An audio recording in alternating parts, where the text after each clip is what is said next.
Hello and good day, everybody. This is Blue Knight 7 here with episode 13 of the Blue Knight cast. And today I wanted to step away from the last two games we talked about in what I guess is now an ongoing series of games that I think will launch with the Switch 2 and be announced at the upcoming April 2nd or Direct. It's not too long now. It's about 2 weeks from now. A little less as of this recording. But I want to go to a game that I think will be announced on April 2nd, but I don't think will be launched with the Switch. And I may take a few minutes to talk about one extra game under this topic that may most likely will be at launch. But I want to talk about the Legend of Zelda series and what we should expect out of the April 2nd Direct in particular. I think there's something specific I need to say about it. And just what we should expect near future for the Legend of Zelda series.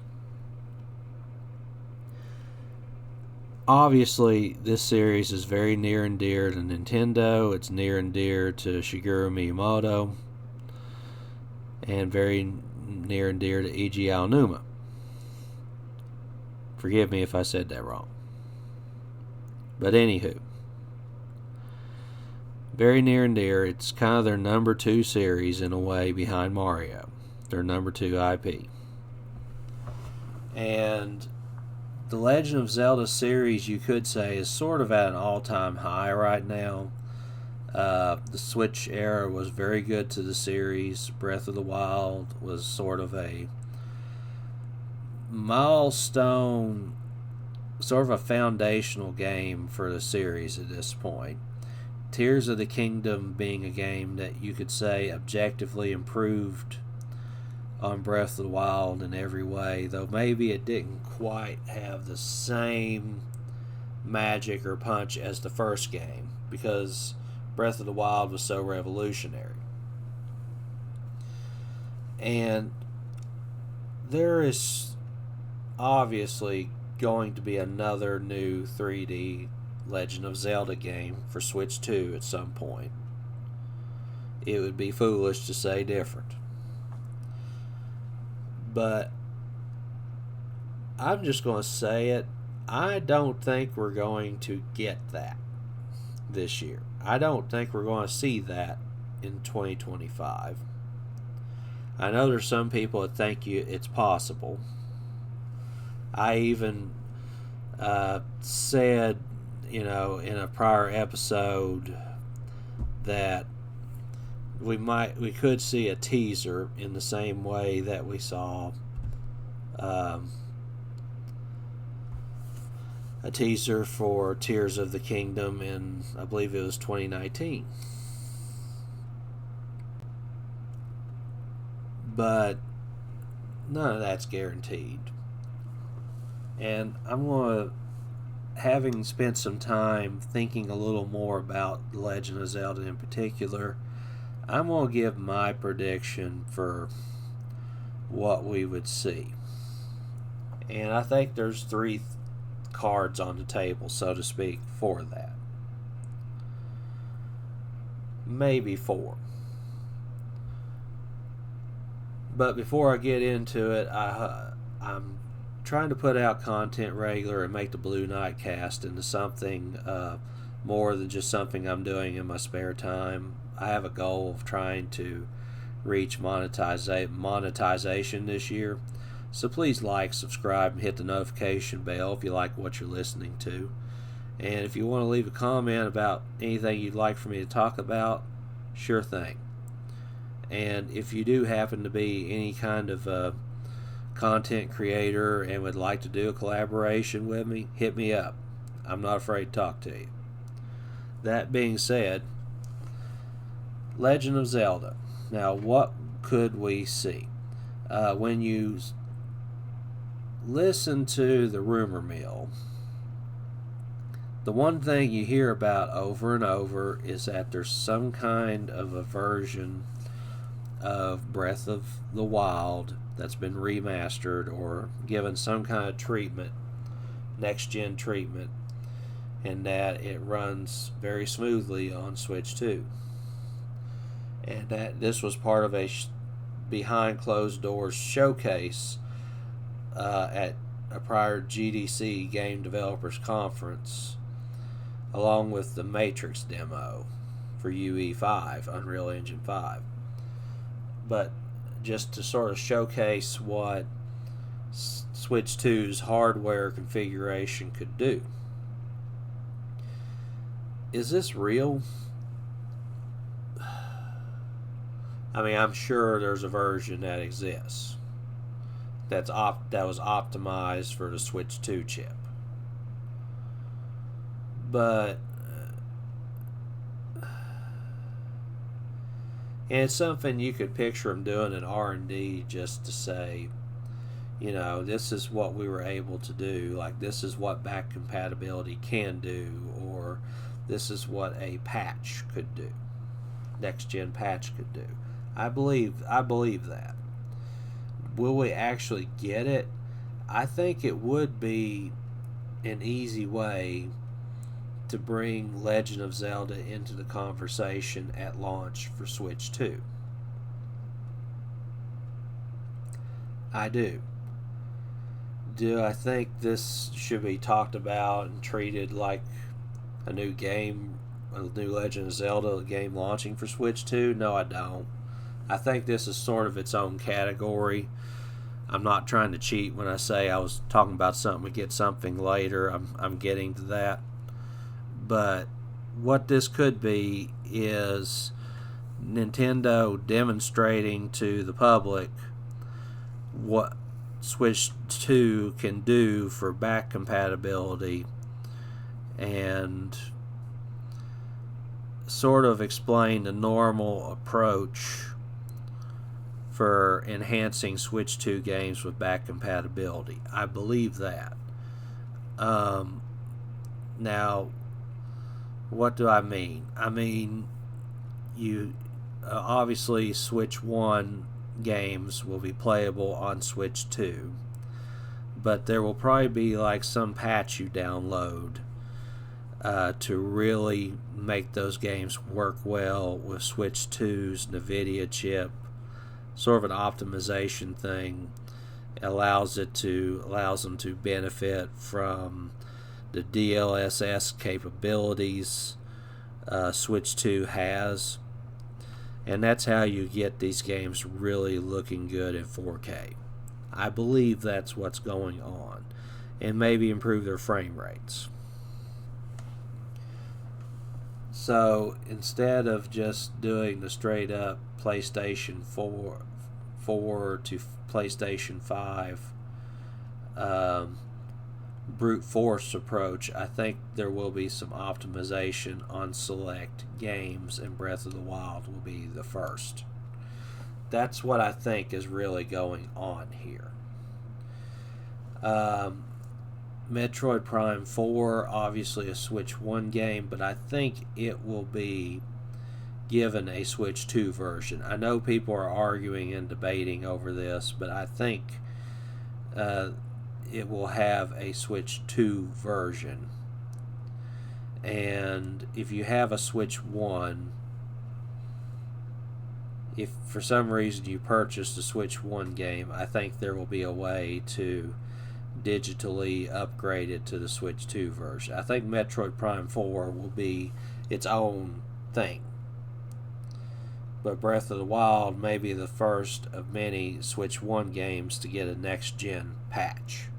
That's what I think's going on with Breath of the Wild, and that will be the Legend of Zelda game per se at launch if you just needed one for Switch. That's what I believe. Now, is that really a good idea? I think if it's framed the way I just framed it, yes. I do think there's a few people that would want to revisit Breath of the Wild, maybe a few people that just didn't play it. I mean, it had a good attach rate at the get-go. At one point, more people had a copy of Breath of the Wild than they had a Switch.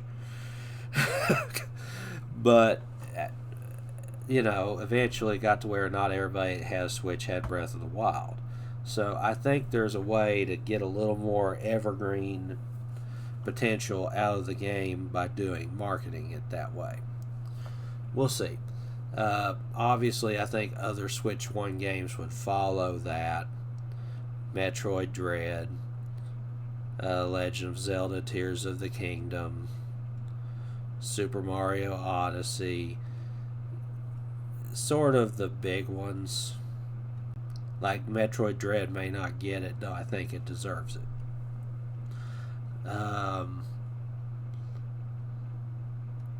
I think that's kind of what'll happen, but there may be a few random games that do not get that treatment.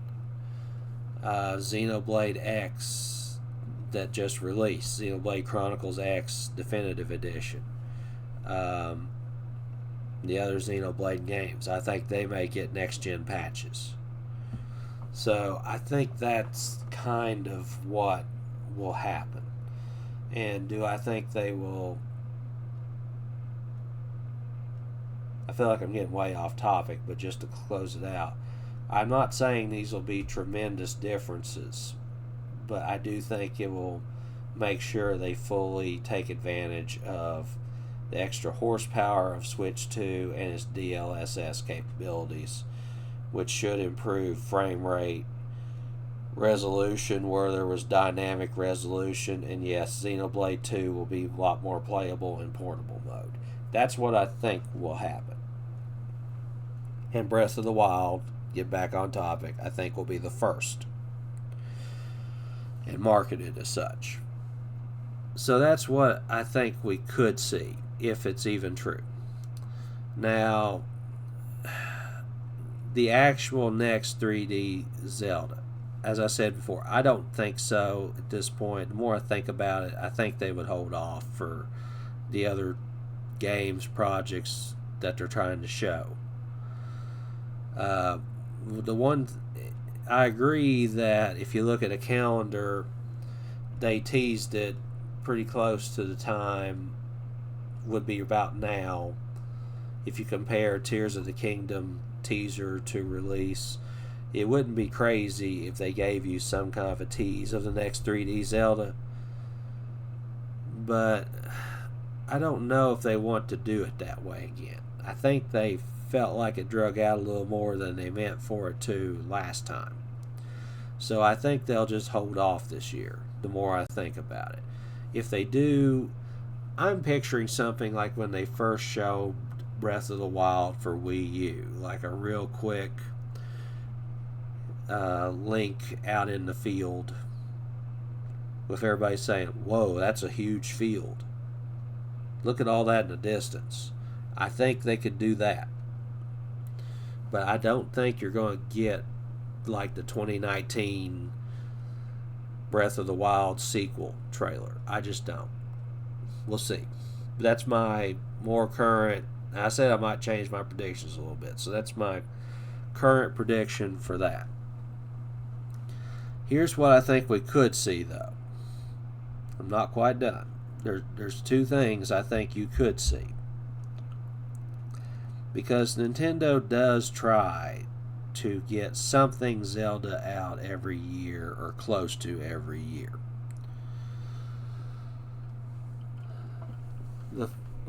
And usually what fills the gap are remakes or remasters, because Zelda has built up a good library of games, let's be honest. So I'm going to give you a few ideas as to what it could be. One is, let's say, hypothetically, they expand NSO, Nintendo Switch Online, and I know everybody is talking about GameCube right now going to Nintendo Switch Online. I already spoke about that. But what if DS goes in? Nintendo DS. I mean, we already have Game Boy Advance. That would be next. We could get easily the two DS entries, Phantom Hourglass and Spirit Tracks. And that would be something we just hadn't had. I think DS had a brief stint on Wii U Virtual Console. I don't think those games came over. Someone tell me if I'm wrong in the comments. I don't really remember. But I think that is one answer. The next answer, which, you almost don't want to mention them because you feel like you're going to jinx it, is the long-rumored Wind Waker and Twilight Princess remasters. Could we just get them in 2025, or one of them? I wouldn't rule that out either. They were both Wii U games that everybody thought would get ported over to Switch once they started moving Wii U games en masse to Switch, or in re-releasing them. Jeff Grubb spoke for a long time about how they're done, just haven't been released, don't know why. We've heard that about Metroid Prime 2 and 3 as well. I think it's possible we could get one of them,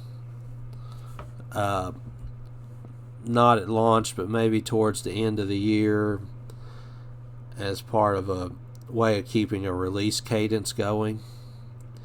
And yeah, these would probably be Switch 1 games because they were made a long time ago, remastered with Switch 1 in mind. Who knows? They may have kept them in the oven and made a Switch 2 patch like I'm talking about. We'll just have to see. But I think they could easily be part of a string of remasters or something meant to keep Switch 1 going.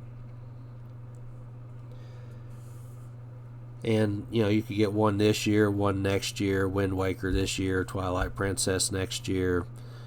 I think that's something that could be a thing. But let's get a little more interesting here for a minute. There could be two, haven't seen them before, remasters that, besides those, in the wings.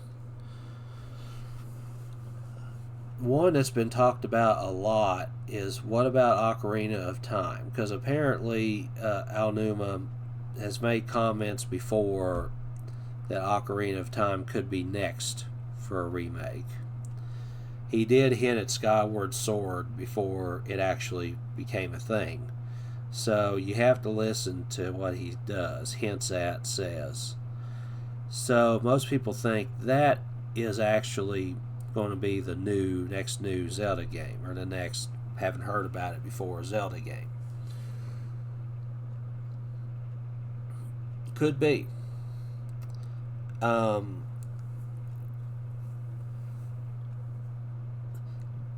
Biggest thing I would say is the Grezzo remakes would not be the answer if that's what they did. I think if you're going to do this on Switch 2, you would need to do something that's a little more ground up. It needs to feel more like the Skyward Sword remake than what they did on 3DS. No offense to those games, but I think they would need to go something more like Skyward Sword or Twilight Princess or Wind Waker for presentation. And which would probably mean like a complete overhaul, redoing of the game, maybe. The main, and Ocarina of Time, for me, it's still probably my favorite Legend of Zelda game of all time, only because of the story, but also because there was a certain charm in the art direction to that game that's just always stuck with me. So I would hope they didn't reinvent the wheel on the graphics, but they could make it a very pretty game that honored the originals. My main concern with re-releasing Ocarina of Time in 2025 is a lot of people have played it, if they haven't already, on Nintendo Switch Online, the original N64 ROM. And you have a wave of people who played it on 3DS. what do you do to make it new? I would argue that, and I know I don't consider this like a blasphemy, I think you have someone come back in, developer come back in to overhaul the map and make it bigger. And here's the thing, once you get past, I'll say from Twilight Princess to Breath of the Wild, Tears of the Kingdom, Ocarina of Time will seem like an awful small map. It was the first one to bring Legend of Zelda to 3D. It was revolutionary in a lot of ways. Z targeting, things like that. But I once saw, and I believe this is correct, a person take the 3D overworlds, not the dungeon maps, but just the overworld maps of different Legend of Zelda games and try to scale them. And I think Ocarina of Time fit within the Great Plateau for Breath of the Wild. Like, that's the size comparison. It felt bigger back then. So I'm kind of wondering what you would do maybe to bring back that sense of wonder and exploration to the original map. Keep the story, like, I guess you can tell I want a from scratch remake if you're going to do this. Keep the plot points, keep the items, the dungeons, but maybe take some creative liberties with the layout of the dungeons. Make a water temple that people actually like, and just redo the map to make it more expansive.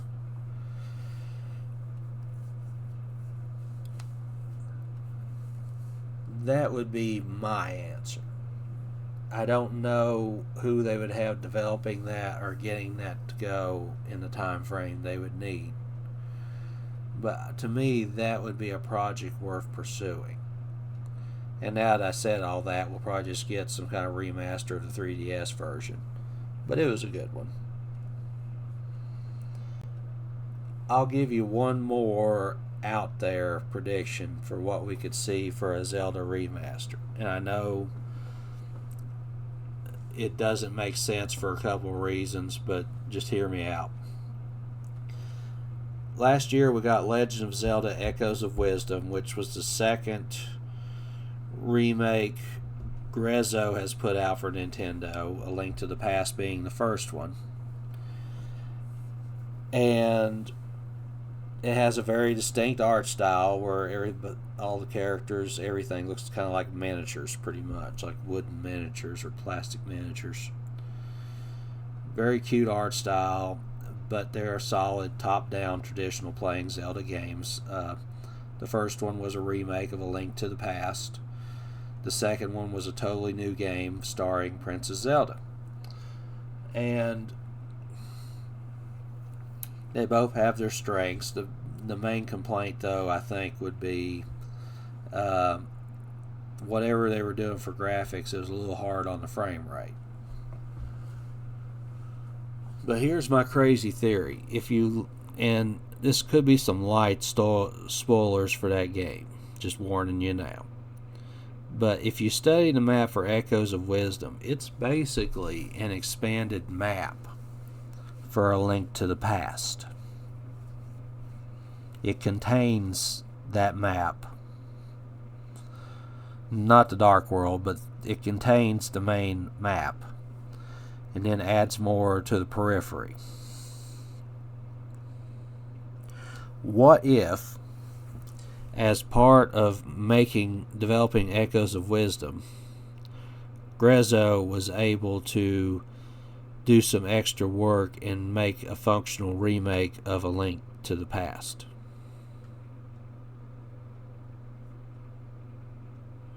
To me, it's why not? Because what they did with Link's Awakening, I may have said A Link to the Past a minute ago, I meant Link's Awakening, the one that was released, I believe, in 2019.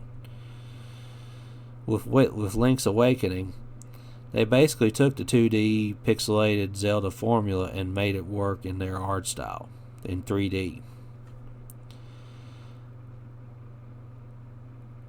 All of these games, I believe, are set in that timeline of the older Zelda games for NES and Super NES. I believe the way Echoes of Wisdom is set in the timeline is that it predates A Link to the Past. I'd have to double check that, but it's definitely in that fork of the timeline. And my whole point is, why not just crank out a remake of A Link to the Past while these Grezzo series of games is kind of relevant? I think that would be an easy sell for a year one Switch 2 lineup.